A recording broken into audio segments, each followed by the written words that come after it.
球の皆さんこんにちは、月くんと申します。今日はウルトラシリーズの赤と青についてあれこれ語っていきたいと思います。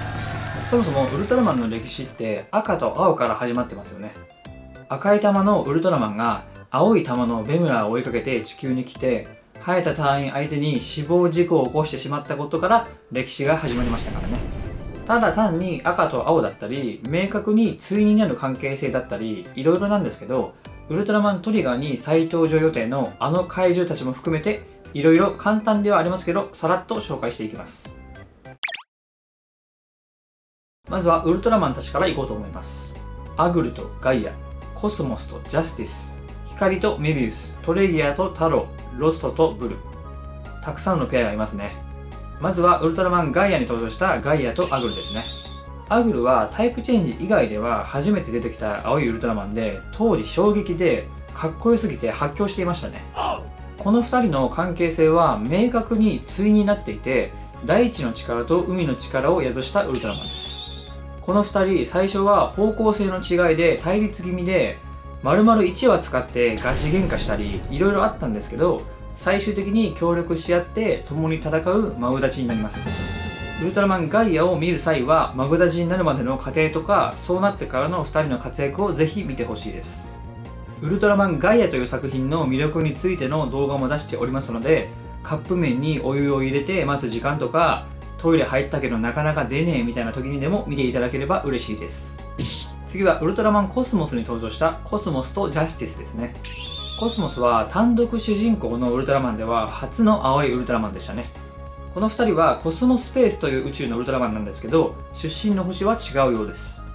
コスモスの本編ではジャスティスは出てこないんですけど、映画で突然現れて出会って5秒で共闘ですよ。初対面とは思えないコンビネーションでサンドロスを倒したんですけど、次に会った時にはコスモスと対決してますからね。地球人目線だとただの情緒不安定な人なんですけど、彼女にもいろいろ事情があるわけです。コスモスの劇場版を見る際は順番をちゃんと守りましょう。ちなみにこの2人のこれまでの活躍をまとめたり、ジャスティスの行動の理由などをいろいろまとめた動画も出しておりますので、夜眠れない時に SNS を見て閉じてまた開いてしまう謎のムーブをかましてしまった時にでも見ていただけると幸いです。次はウルトラマンメビウスに登場した光とメビウスですね。この2人は同じ M78 ワールドのウルトラマンなんですけど、年齢が全然違うんですよね。この2人は特に作中では対になっているというような設定はないんですけど、年の離れた2人が友情を築くというか戦友みたいな感じになっていって、あのウルトラ兄弟入りまで果たすことになるわけです。メビウスという作品は地球人とメビウスの絆とか昭和要素の復活とか、他にも見どころ盛りだくさんなんですけど、メビウスを見る際はこの2人の友情にも注目してみてください。この光はいろいろやんちゃしていた過去がありますから、光の人生や経歴についてまとめた動画も出していますので、学校の授業中や仕事中にでも見てください。次はウルトラマンタロウとウルトラマントレギア。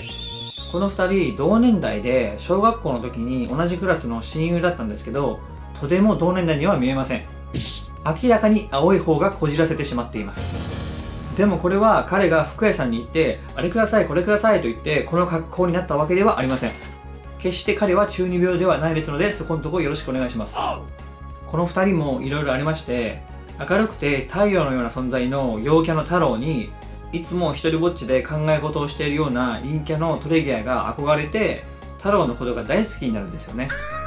でエリギトの太郎と一緒に歩んでいきたいので、必死で努力して宇宙警備隊の試験を受けるんですけど落ちちゃうんですよね。その辺からいろいろとすれ違いが生じて、トレギアおじさんは太郎の息子であるタイガに嫌がらせをする変な人になっちゃうんですよね。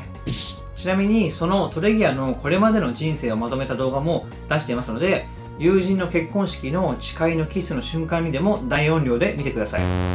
最後はウルトラマンルーブに登場したロッソとブル。これはもうついとかじゃなくて兄弟ですからね。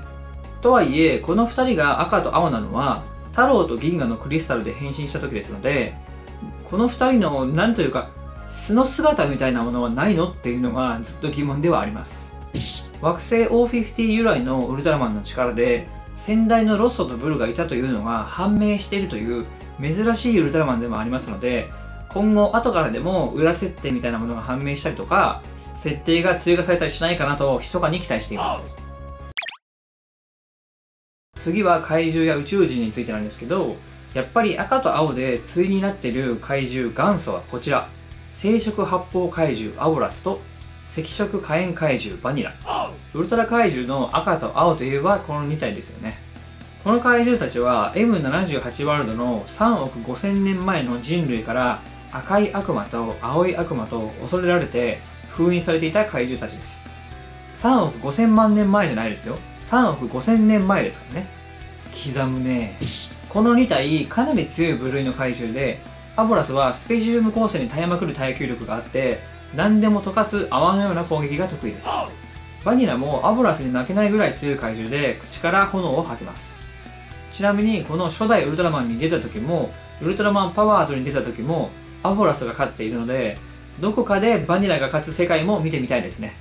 ウルトラマントリガーでもしこの2体が戦うシーンがあれば少しだけバニラを応援してやってください。他にもウルトラマンマックスの1話怪獣であるラゴラスとグランゴンも赤と青で対になっている怪獣ですよね。この2体の場合、ラゴラスがグランゴンを捕食して両方の能力を使えるようになってラゴラスエボという超強い怪獣になりました。他にもウルトラマングレートのラスボスを務めたシラリーとコダラハも対のような関係性の赤と青の怪獣ですよね。地球の深海と宇宙から来たところも完全に対になってますよね。あとはウルトラマンティガの1話怪獣ゴルザとメロバもそうですし、同じくティガのスタンデル星人とかも性格が全然違う赤と青の個体がいましたよね。宇宙人でいうとマグマ星人がメビウスに登場した時に赤い目の個体と青い目の個体がいましたし、コスモスのレイジャとかも赤と青の個体がいましたね。他にもたくさんいると思いますので皆さんのコメントお待ちしています。ここまで見ていただいてありがとうございました。さよなら。